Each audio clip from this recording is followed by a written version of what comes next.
Face aux cadres et militants, les dirigeants de l'Union panafricaine pour la démocratie sociale UPADS ont marqué leur rentrée politique pour l'année 2025. Une occasion pour annoncer la poursuite de la campagne d'adhésion à cette première force politique de l'opposition congolaise, une étape jugée importante avant la tenue du congrès. Le secrétariat national a décidé sous votre management, et ce en dépit de la situation financière difficile, d'avancer.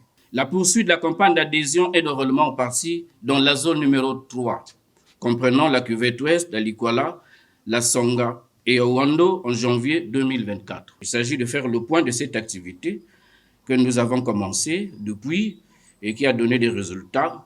Nous devons faire un point exécutif et puis préparer la prochaine étape. À l'allure d'un point de presse, le premier secrétaire de l'UPADS a confirmé la tenue du congrès de son parti en 2025 pour un nouveau positionnement. Bien évidemment, l'activité phare de 2025 est la tenue du congrès du parti, plusieurs fois reportée pour les raisons largement expliquées et qui font foi.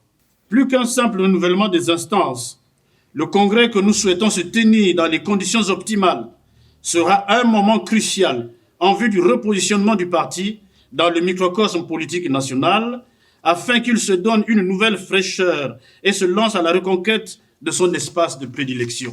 Pascal Tati-Mabiala n'a pas manqué de rassurer l'ensemble des militants que l'UPADS se porte bien malgré les tempêtes vécues en interne. L'année 2024 a vu ressurgir les vieux démons de l'UPADS par des actes qui ont fortement entamé sa cohésion interne.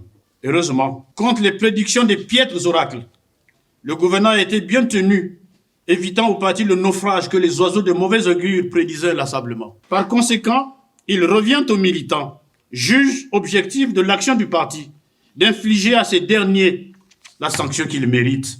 Par rapport à l'actualité liée au conflit RDC-Rwanda, l'UPADS a affirmé son soutien aux autorités de Kinshasa et condamne toute forme d'agression.